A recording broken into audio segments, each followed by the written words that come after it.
All right. Hi. Yeah, we're just in time, and Sky Out is going to tell us something about VX, the underground virus scene. And I'm thrilled about this talk because, you know, my parents opened an email, or my dad opened an email that promised cheap gas prices and some insider information about cheap gas prices. And yeah, a hacker took complete control of his computer. And 1 year later, my mother opens the same email. Crazy. So, welcome Sky Out about the VX underground scene.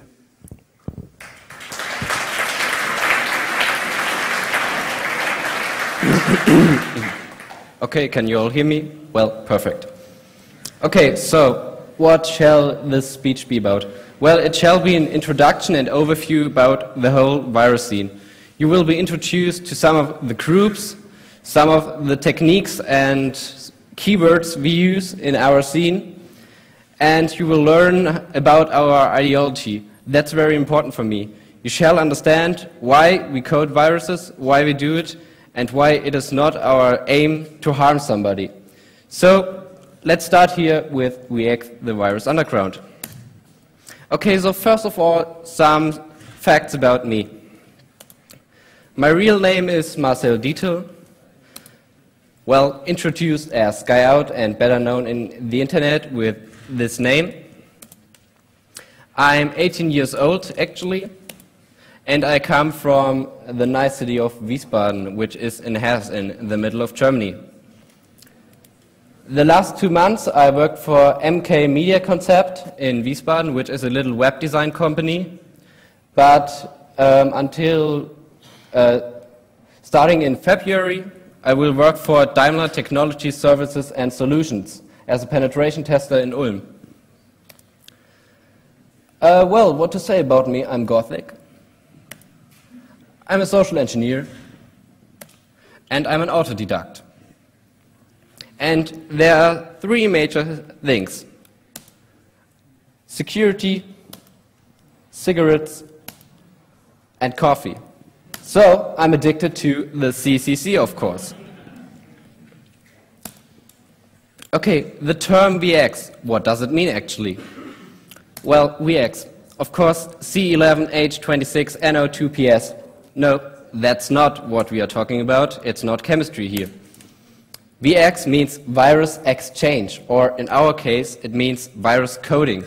So, originally, the term was meant for people who exchanged viruses, who send them to each other. But nowadays, most people use VX as a synonym for virus coding. So we will talk about virus coding today and virus coding techniques. So VXers are the people coding or exchanging viruses. And they form groups to do this with other people. And those groups we call the VX groups, simply, isn't it? So, what groups do we have in the scene nowadays?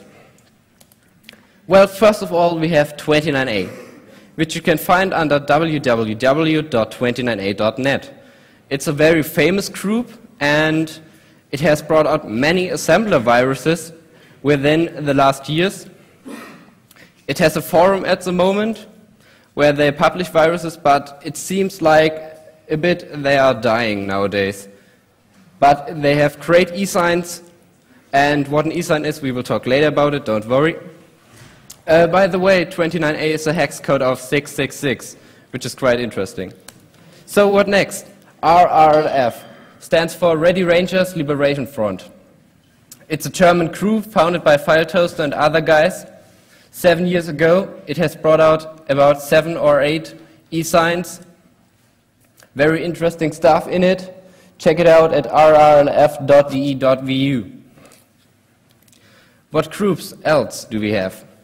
Doom Riders, written with Z, of course. doomriders.co.nr. Doom Riders is an American team originally founded in America by a guy called Sin Flash and others, and is now led by Wargame from southern Italy. What is interesting about Doom Riders especially? Well, in America, writing viruses is illegal. But still, they do it. They want to show that they fight for their ideology. They show the American law. Even if you make us criminals, we won't give up our hobby. Then we have Purgatory.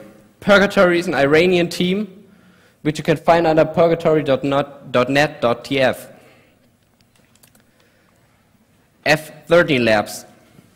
Similar to 29A Labs, F13 Labs is built out of international VXers and has quite interesting stuff on their homepage. So this is just to introduce you into some groups and so you get some internal information. EUF, my favorite one, because I founded it.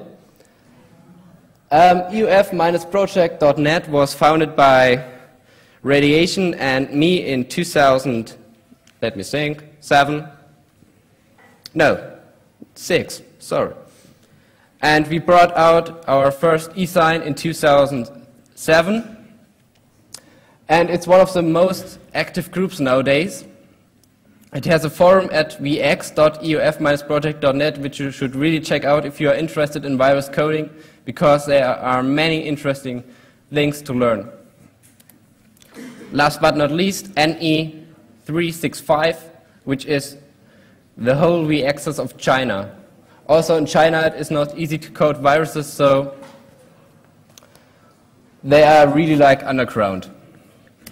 Okay, so the ideology behind it, what I told you about. We want to learn something about ideology. So what people do we have in the scene? First of all, of course, we have the criminals. They are coding viruses to harm somebody, to build up botnets, like we heard before in the Stormworm presentation, to make DDoS attacks or whatever. Well, but those people are not the VXers, or at least not the VXers what I call VXers. Crazy sentence. So we won't look at criminals. What else? Hobbyists. Hobbyists are quite interesting. They come and go. So a hobbyist is someone who likes coding for many years, normally, and he wants to explore something new, and so he codes a virus.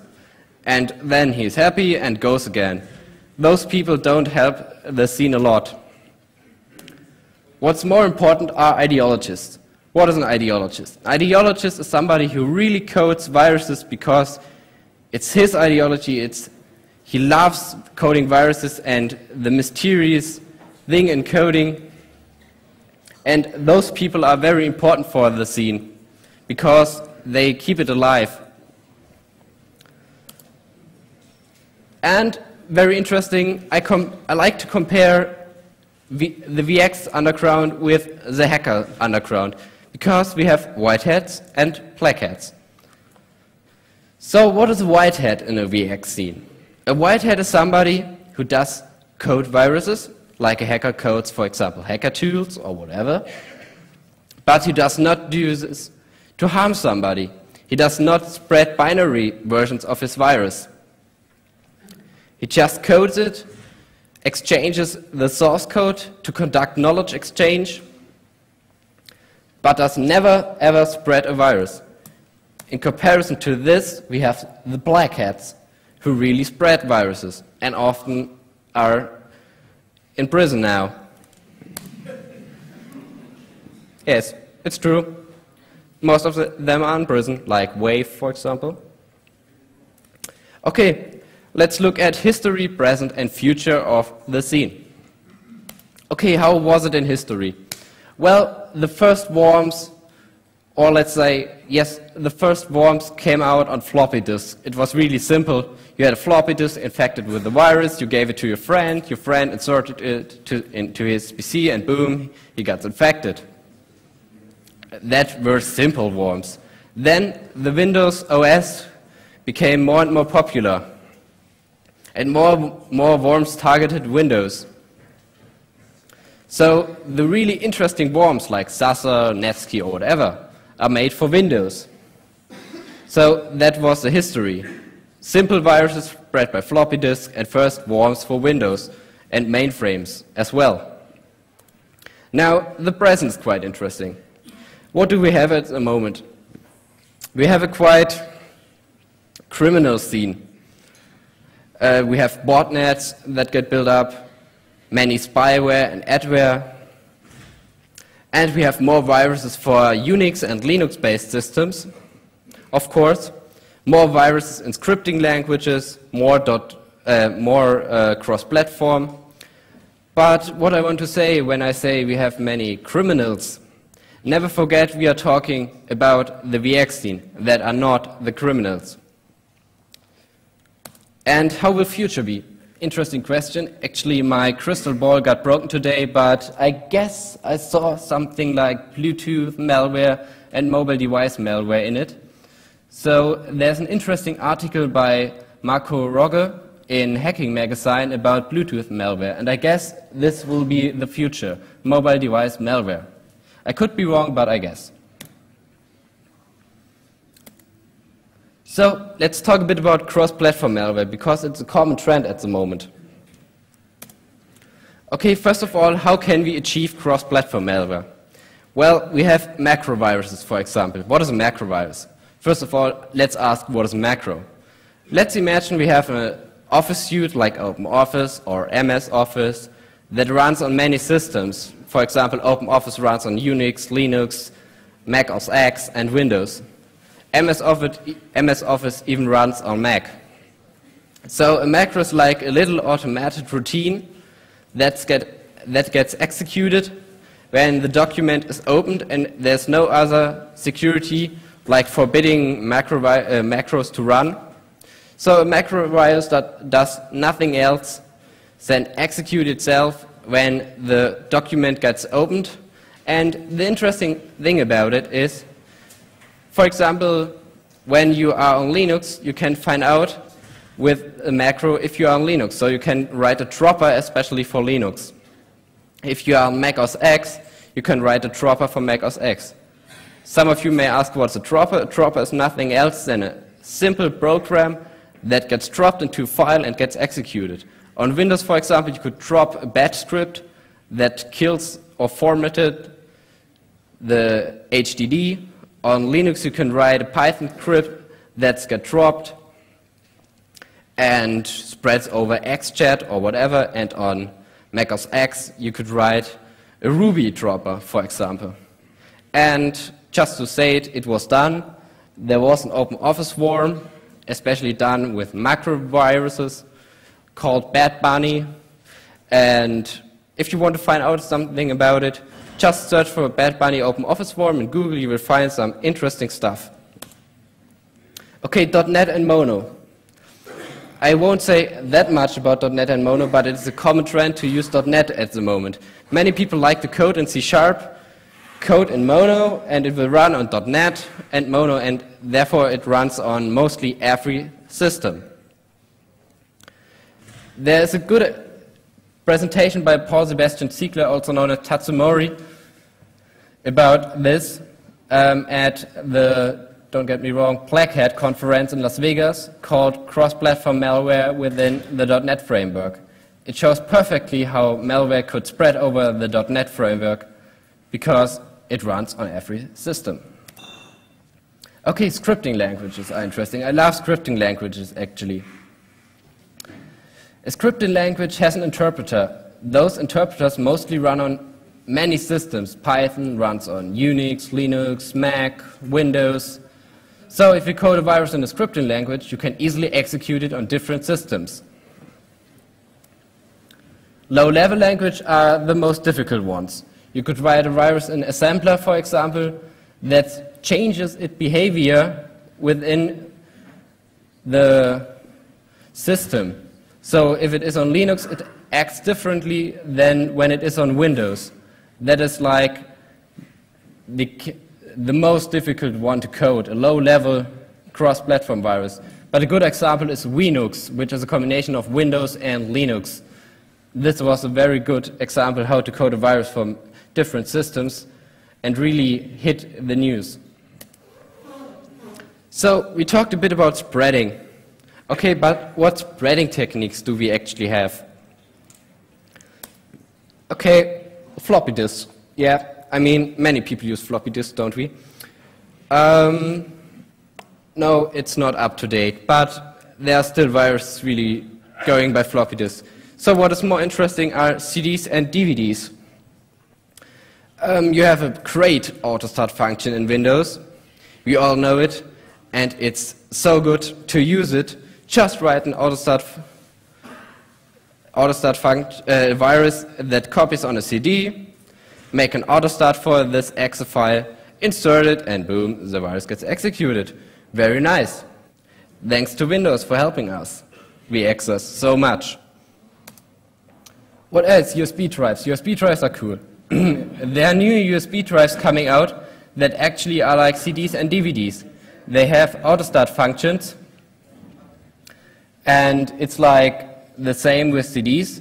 We code a virus, we check if there's a USB inserted, we copy on it, and we spread it. But those techniques have one big disadvantage. They all need somebody who puts the stick or CD or whatever in, so it is not really automated. So let's look at some automated techniques. P2P networks, they are really great. Not also for sharing porn, but also for spreading viruses. You have normally a program like Shariza or DC++ or whatever, with a normal folder where you can put all your stuff in it you want to share. And well, a virus does nothing else than copying itself at this place, and it gets shared. And you give it a great name like Windows Vista Crack, and people will really load it, and it works. What else? We have share hosters. How can we imagine spreading a virus by a share hoster? So a share hoster is something like RapidShare. So imagine a virus, you load it up to RapidShare, you make some advertisement in forums and blogs, and people click on the file, download it, and execute it. That's a way to spread a virus, and it really works. Email, the standard way to spread a virus. I think I don't have to say much about emails, we all know it. There are many example source codes out there how to spread a virus by email. And the Stormworm uses this technique, by the way. Bluetooth, as I said, Marco Rogge wrote an interesting article about Bluetooth malware, and I bet it will be the technique in the future. IRC. Well, that's cool. IRC is very interesting, and there are many viruses out there that spread, for example, by XChat on Linux, or by MIRC on Windows, or XChat on Mac OS X works as well. And it's very simple. You code a bot that waits in a room, and when a new person changes, you DCC him and say, hey, I have a file, don't you want to share it? Or don't you want to have it? And you send it to him, he looks at the file, and well, that's it. He's infected with your virus. ICQ MSN, just like IRC. Messages are sent out to all contacts in the contacts list. Network shares. That is interesting. If you are on a LAN and you have network shares where you can write on, you can just put your virus onto the network share, and if people are stupid, stupid enough, yeah, let's say stupid enough to click on it, they will get infected. Wares, of course. So also be careful with wares. They are often infected with viruses. It's logical because people code those wares and they don't get money for it, so they make their money by coding viruses as well and putting them into wares. What I really like are exploits. Exploits are very great for spreading. There have been big warm spreads out, in the last years that used exploits, for example, for servers like the SQL server of Microsoft or similar. So exploits are really great for coding viruses, but they are mostly used by, they are mostly used by criminals and not by the whiteheads, what we call the VXers. So now you saw a bit about spreading techniques. Just to give you an overview how we code viruses and worms and spread it. Just a moment. Okay. A virus is a program that reproduces itself. So how does it reproduce itself? Well, we have different ways. We have an appender virus. What is an appender virus? An appender virus appends its own code at the end of the original code. Imagine a Perl script. You have a Perl script, and the virus puts its code at the end of a Perl script. At the beginning, it does a jump to the virus code, and then the original code gets executed again. Similar to this, we have a prepender. Imagine a Perl script again. A prepender puts its code at the beginning of the file, executes it, and with a little delay, the original file gets executed again. Last but not least, of course, we have overwriter viruses. They just overwrite the whole code with its own code. They are the most destructive ones. So what types of payloads do we have? First of all, what's a payload? A payload is everything else than reproduction. So reproduction is the normal thing a virus does, and a payload is like the rest. Could be closing all windows, could be changing the start page of IE or whatever. So what types of payload do we have? Conspicuous payloads. What is a conspicuous payload? Well, I define a conspicuous payload a payload that really wants to make the user realize that he got infected. Could be a message box telling you, hey, you got infected by virus XY, by ZY. That is really conspicuous. More interesting are inconspicuous viruses, and most criminals do inconspicuous payloads. For example, the projects by Joanna Rutkowska are very interesting examples for inconspicuous payloads because the viruses put the whole OS into a virtual machine, which is not recognized by the user, so it's totally inconspicuous. Poly and metamorphic viruses are very interesting. They change their way of acting every time. So you code this virus and you can't be sure how it will act in 25 reproductions later. They are really like the big ones. Anti-debugging techniques are very interesting. I have written a virus. It was released in EOF magazine #1, remember EOF-project.net, that shows how to do anti-debugging, for example, Ollie debug or whatever, and you can write little routines for your virus that check if they are debugged. So this can be a payload as well. Okay, so we talked a bit about virus forms, Trojans, whatever, but I haven't defined it yet. So let's define it now. What types of malware do we have? Well, first of all, we have a virus. Yeah, really. What is a virus? A virus is a program that starts with an infected host file and reproduces it itself to other files. A worm is a like a virus, but it spreads externally over the internet, over the LAN, over what else. A Trojan horse is a program that simulates a normal program, could be simulating a game or whatever, but silently it executes evil code. And we have a hoax. This is just a joke virus. Okay, ways of communication. So now we talked a lot about viruses. Now we come back to the VXs themselves. So how do they communicate with each other? Well, first of all, over file servers. There are great file servers out there, and if you bought this little book or read my article on hacking, you can find a link to a file server. I don't remember the URL right now. Well, a good file hoster is vx.netlux.org. It has many viruses, source codes, and binary viruses as well. And this is the way VXer communicates, how they conduct knowledge exchange. Websites, of course, every good VXer has an own website where it shows his stuff, his source code. Emails are mostly used if a VXer plans a new project and they want to make it silently, they don't want the public to realize it. So they are writing emails to each other. Same with ICQ, MSN, Yahoo.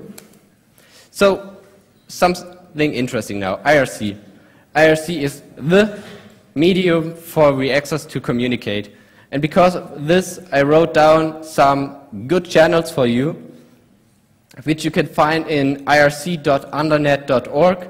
First of all, EUF-project channel, VXers channel, virus, VX-lab, and VIR. There you will find mostly every VXer in the world. But just a tip, don't go there and spam. You will be kicked. People are really, well, VXers are careful with strangers. So it would be better if you code a little virus, show it to them, and then they will trust you more. VXers are not using Silk. Even I would suggest them to use Silk because it's more secure. They love IRC and they will ever use it, I guess. eSigns. eSigns are the most important platform for VXers to communicate with each other. What is an eSign? eSign stands for electronic megasign.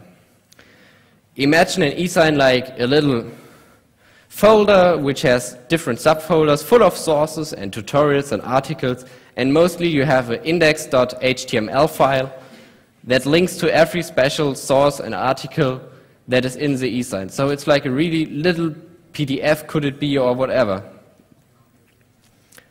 And it comes out mostly once a year by one group.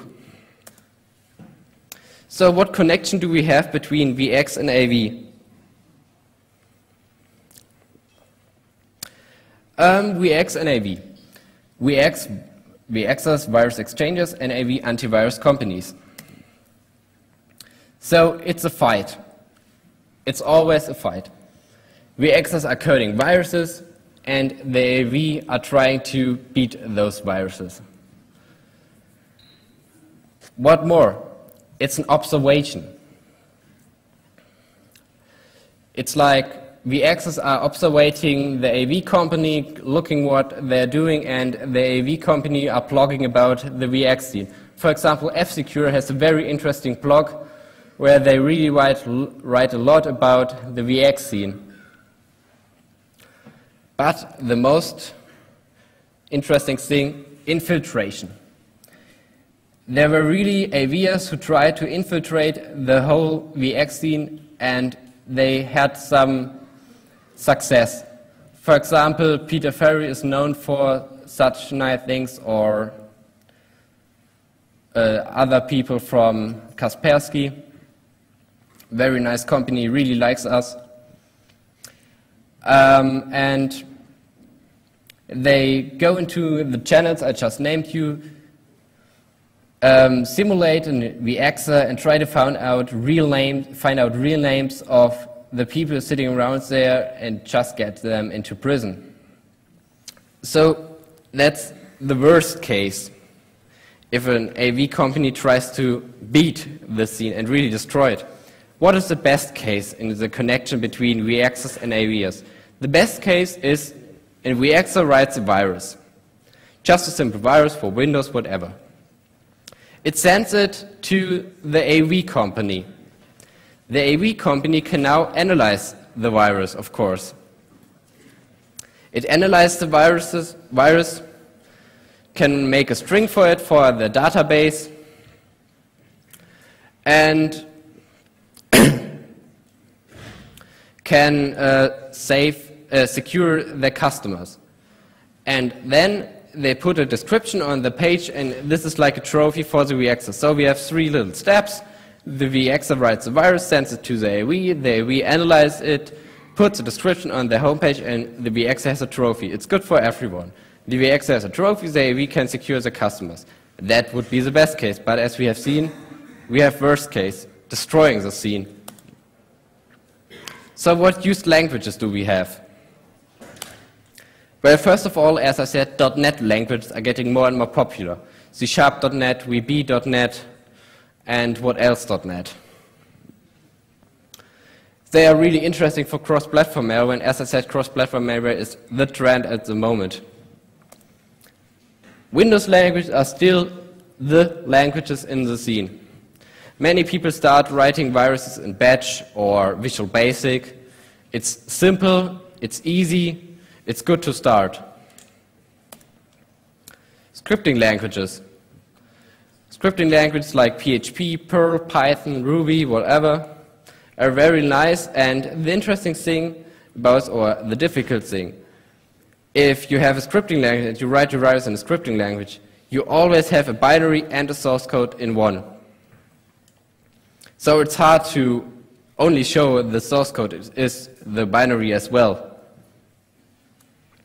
And of course we have the HLLs, like C, very good example for an HLL, a high-level language. I love C a lot. Many people code in C and C++ nowadays, but the best or the most respective thing you can do is coding your virus in a sampler. And that's what 29A, the group I talked about, talked a bit earlier,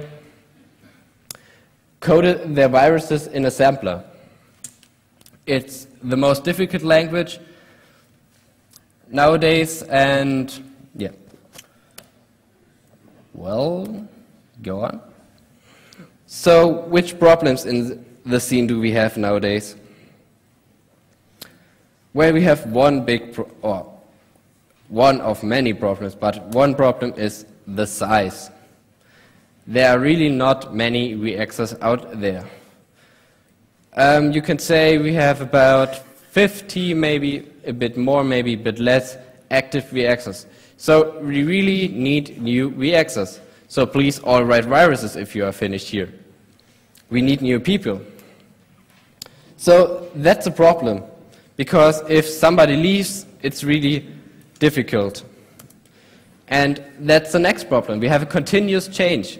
I talked about the hobbyists. They come and go. They code a virus once a time and go again. So this continuous change really makes it difficult for the scene to keep alive, because groups die, groups come, groups die. Decentralization. That's interesting. What is decentralization? Well, I mean that every group tries to do its own thing and instead of working together. For example, EOF project brought out its own forum. Now 29A brought out a forum. Other groups make their e-signs. No group can do an e-sign for themselves, but they don't work together. This has changed now. EOF, Doom Riders, and RRLF are doing an e-sign together, which is really great, because now things hopefully get better and VXs work more together. But it is still a problem that VXs don't work that much together. At least it was in the last years. And it's based on a few hosters.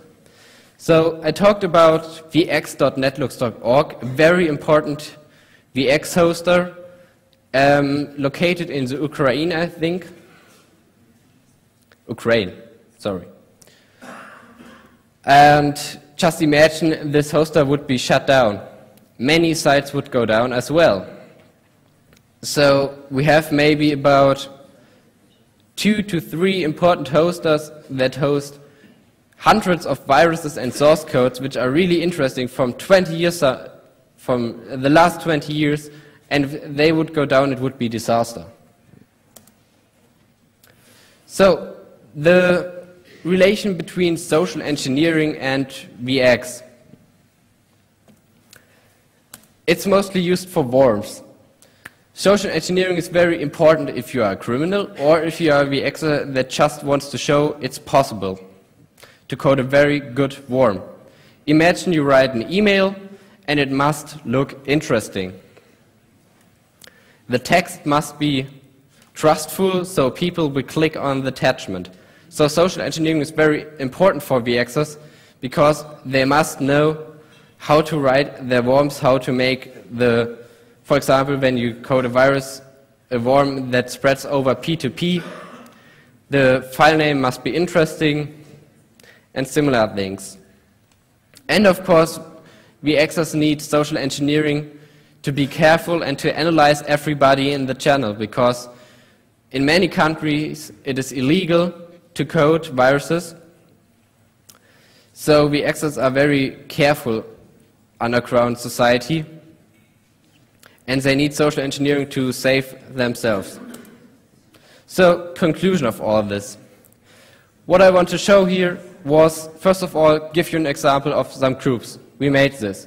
You learned a bit about the different groups we have seen. You learned a bit about the spreading techniques, which was very important. So we had a mixture of technology, spreading techniques, and similar things. And you got some internal information, for example, the IRC channels, where you can look now, where you can inform yourself, or you can look for the Bad Bunny War, or whatever. But what I really want to show here, what shall be clear. For VXers, coding viruses is a way of expressing themselves, and it's a way of creating art. VXers are not coding viruses to harm anyone or any system.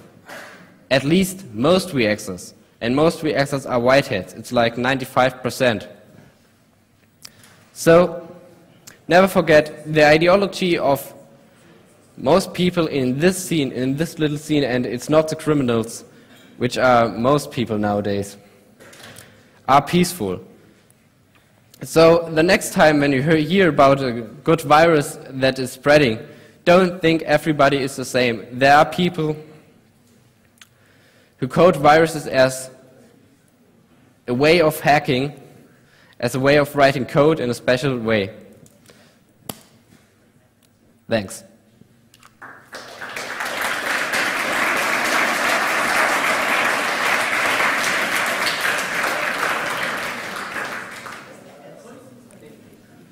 Okay, we have a lot of time, so we can make a little discussion if you want. Bam. Yes?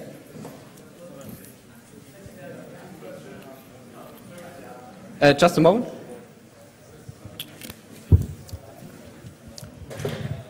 So, first question would be, in the beginning and the end, you told us what you are going to talk about, or what you talked about, which is why coding viruses isn't a bad thing, at least not necessarily. But the whole talk wasn't about this. So I still don't know. I mean, if you code, if you're a hacker or something, and in this particular view of writing viruses, I understand that writing proper, writing good, writing elegant code shows some kind of skill, which is control of the language on a hopefully high level. But first thing I don't get is, what is the equivalent for social engineering? I mean, what skill do you show? Do you show the skill to manipulate people, to trick people, to kind of misuse the web of trust formed in our day-by-day interactions with persons? I mean, what is the skill you prove when you do social engineering for, like, spreading viruses? So this would be the first question. Well, you mean, what is the skill in doing social engineering? Yeah. Well, isn't social engineering a skill?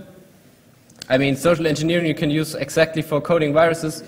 Your virus gets better when you are better in social engineering. Oh, I'm not asking what the use of social engineering. I mean, what is the benefit, what personal capability you prove when you do social engineering besides tricking people? Because, I mean, tricking people, you... Yeah, I think, well, you prove that you understand how people think and act. I mean, when you are a social engineer, I feel like maybe I should say what I define social engineering. Social engineering is understanding how people think and act, and making yourself react in those things. Well, it's hard to understand. Got this one. Second one would be like your best case scenario for the interaction of writing viruses and the antivirus companies. The best case scenario was you write a virus, send it to the company, and the company spreads the patches and signatures and to its customers.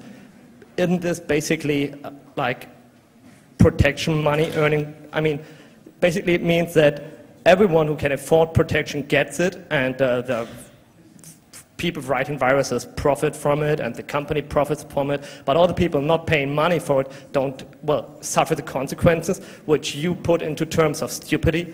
I mean, of course, a lot of people are like stupid behavior with their computers, but those people paying money maybe are too, but they don't suffer the consequences. I mean, when this is a best case scenario, I don't know how much is into the social engineering thing, and yeah, and the ethical aspects. Don't you think it's best case scenario or what? Pardon? Don't you think it's best case scenario? Depends if you afford the updates.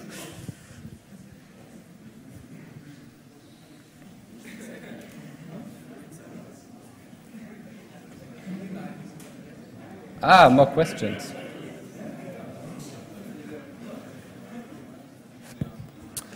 Hello. At the beginning of your speak, you told me that you VXers don't want to spread the virus. Yes. And you don't even make binaries of it. Yes. So my question is, why do you have troubles, when it is true what is said, with antivirus companies? Why do you have troubles when you don't spread it? Why we have troubles if we don't spread it? Yes. Well, could it be like the question why it's similar to the question why it might be illegal in some countries if we don't spread it binary format? Is this what you mean? Why it is illegal? Why it is a trouble?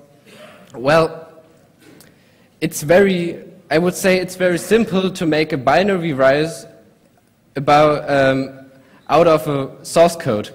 So many AV companies think, hey, they show their source code and many people can just take the source code and make a binary virus.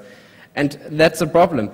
We, the VXers, just code a virus to show the source code and to conduct knowledge exchange. We don't want to harm anybody, but there are those criminals, they really take our source code, put it in their viruses and spread it. It often happened in the past that you saw a great idea by a VXer, how to spread a virus. He never wanted to spread it. But then a criminal took this idea, coded it into his own virus and spread it. So what the AVers don't like about us is that we show new ways to spread viruses. And so we make their life harder. We show techniques how to hide your virus in front of the AV program. They really don't like this. They don't want to have people who show how to hide a virus. They don't want to have people who show new techniques. Of course, for us it means making security better. It's like with hacking. When you show a new vulnerability, you normally as a white hat want to make the system more secure. It's like a VXer. He shows a new way to spread a virus and wants to make the AVs react. But they don't like this. They don't want new problems all the time. Is this what you mean? Yeah, okay. Okay. This sounds like some hypocritical organized crime, because you help them by giving away your source code. They make money with viruses because if they weren't there, they wouldn't have any job. But still, they attack some of you. Well, don't you think this is kind of, first of all, unfair? And well, it's a bit similar to the question if we should release vulnerabilities, isn't it? I mean, if we now make a relation to hacking, we have this quite similar. In VX world, we have people who write a new virus and show the source code, and others can take it to really spread it. In hacking, you have found a vulnerability in whatever, Apache web server, and now it is a question if you really release this vulnerability, and then people could take it, of course, to attack an Apache web server. Or if you don't release this vulnerability. Now it is the question, you for yourself must be sure if you want to make it like full disclosure or not. And most VXers are for full disclosure. They are pro full disclosure, so they think by showing those viruses we make better security. And of course it's fun. Really, sometimes it's simple, just fun. They want to piss a bit at the AV and make their life harder, because the AV companies have done a lot to break us down, and so sometimes we are just angry and code viruses to make their life harder. But I don't think that. I don't think that antivirus companies are upset to you. I think without people like you, they wouldn't exist. That's an interesting thing. Well, So But they depend on you, that's what I think. Yeah, that's interesting. Many people think so. It's very complicated. Take the word anti-virus. Yeah, and we make the viruses, of course, without us. Yeah. Well, without us, there would still be the criminals, of course. But the criminals might not find such techniques. Well, it depends. I think also criminals could find new techniques, new things to make viruses better. But I think it could work without us. But it's more interesting with us. We make their life harder. They have something to do. We make work. Of course, great. Another thing, you mentioned hoaxes. Yes? Okay, you say you do viruses and you don't want to harm anybody, but to prove that the hoaxes work, you need to send them out on the internet. It does not really harm people, maybe, but it does piss off a lot of them. Yes. What do you have to say against this? What you have to start? To say it does not really harm people, but pissing people off does harm them, I guess. Well, hoaxes is very interesting. Actually, what I said, you could send them out. It does not harm the system really. So it would be okay. If there's no data manipulation, I think it would also be legal. It could be legal in some way. But we normally don't spread binary formats, and well, to be honest, most reactors just don't code hoaxes.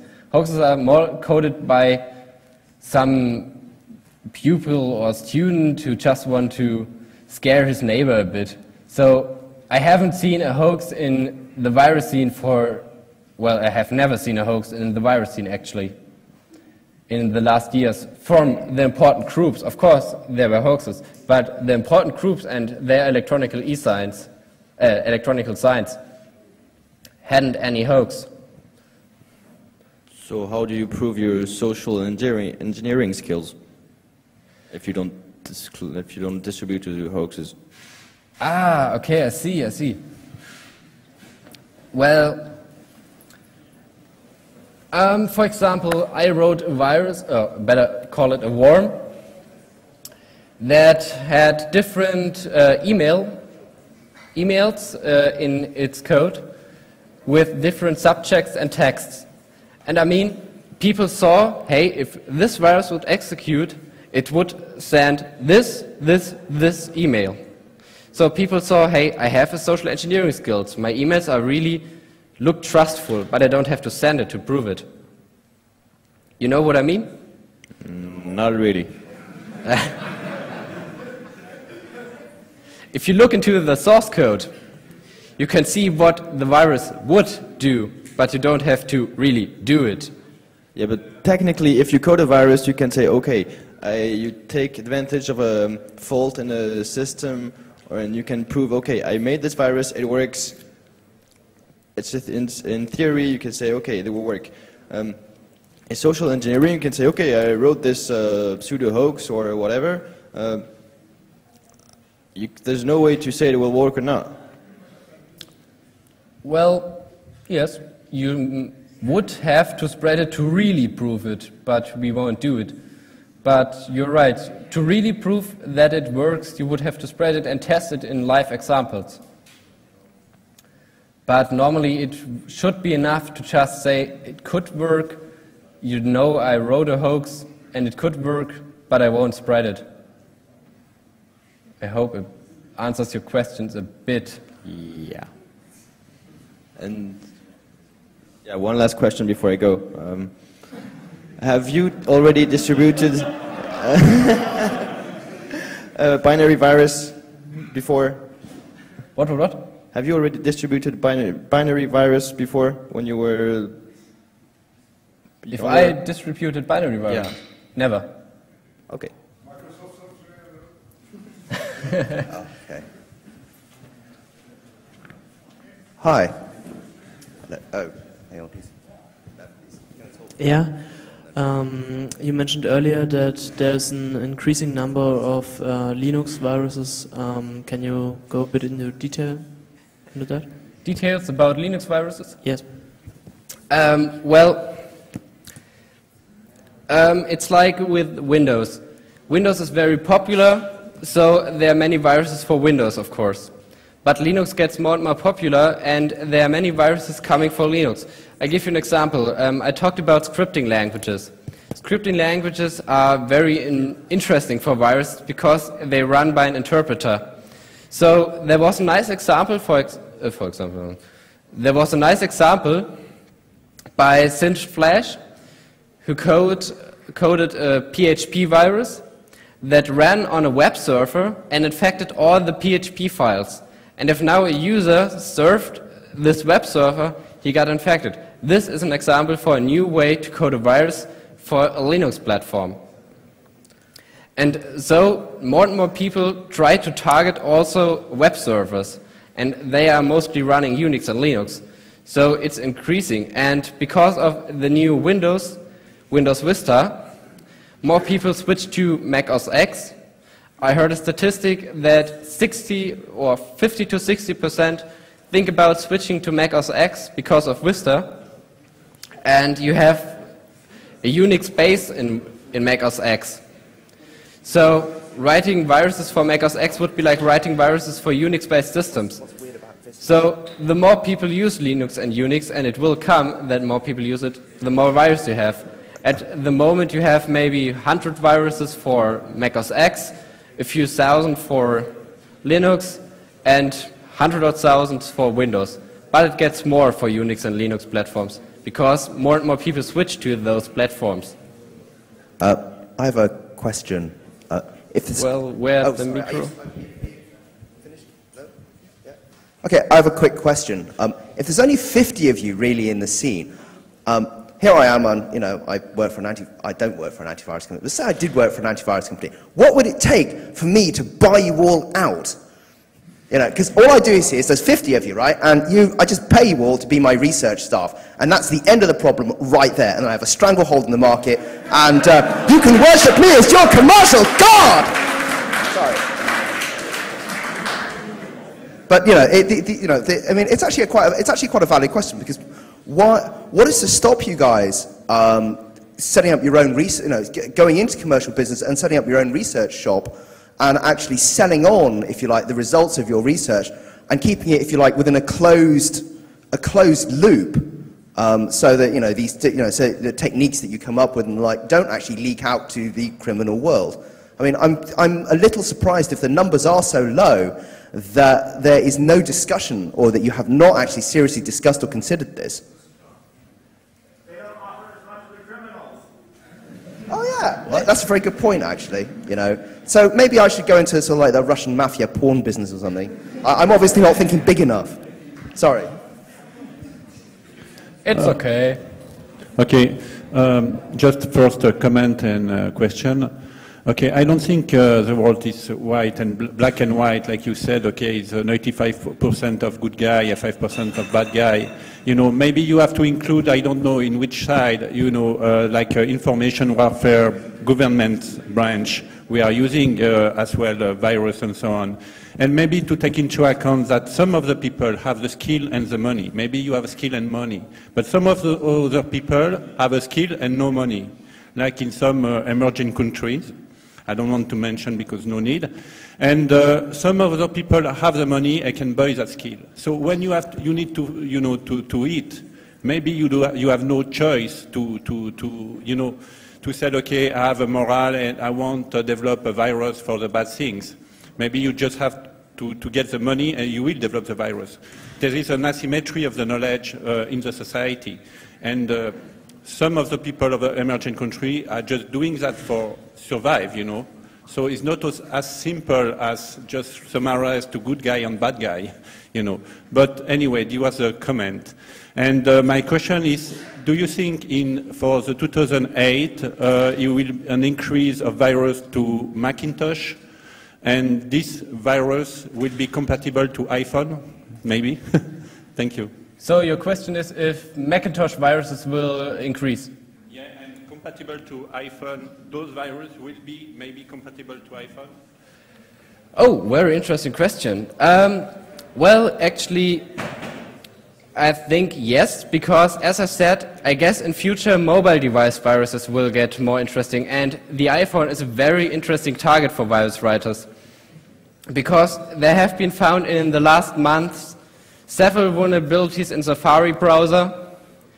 They helped to execute shellcode on the system, and I bet it will just be a matter of time until people code viruses that exactly execute code on the iPhone. And of course, as I said, if 50 to 60% think of switching to Mac, just only if 10% would really do it, this would be an enormous increase in Mac users. So with increasing Mac users, viruses will increase as well. It's just like natural behavior. Hi. Hi. You mentioned that metamorphic and polymorphic viruses were very interesting, very exciting. Do the VXers use a lot of cryptography to randomly shuffle instructions and repack the code and that sort of thing? Do they use what? Cryptography. Oh. Implemented correctly with the good let me think a random moment. number generation and... Yes. Many VXers use cryptography nowadays. And maybe as a good example, I could give you here now, ransomware would be a good example. There was a great code by a wargame from Italy. I mentioned him before. He is the leader of the Doom Riders team from America. And he coded a great ransomware that crypted all the files on the hard drive, sends an email to the person who got infected, and says, if you want your files back, pay money. He never executed it. He just showed it would be possible. And there are many viruses nowadays in scripting language as well as normal language that use simple cryptography, just like XORing or very advanced things. So yes, VXers use it.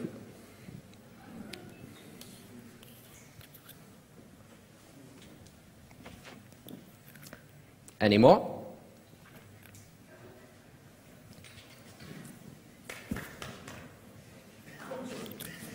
There are still questions. You use some exploits and other leaks of OSs.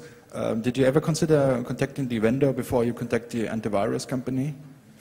Like Microsoft or the Open Office org? You mean if I should contact the vendor instead of... Contact the vendor first and then let in the example of the Bad Bunny virus, it was very interesting. We first contacted the AV company, who then informed the vendor itself, but the reaction from the Open Office team was quite, not surprising, very disappointing. They just said, well, it's not a real worm, it does not work. And if you're stupid enough to click on a macro, it's your fault. And they really talked about it like it wouldn't be a problem. So we normally don't contact the vendors because they don't believe it would work. So we contacted the AV, and they have the power to make a story out of it.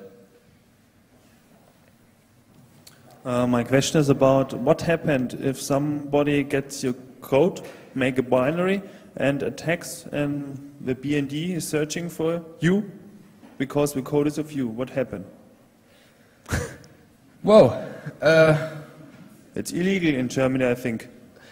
Well, it's still not illegal in Germany to code viruses. They wanted to make a law to really make virus coding illegal, but they haven't made it. So I might get asked maybe if I had something to do with it, but normally they couldn't make any problem to me. Okay.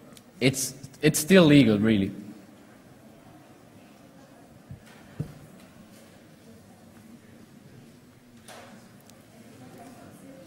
Any more?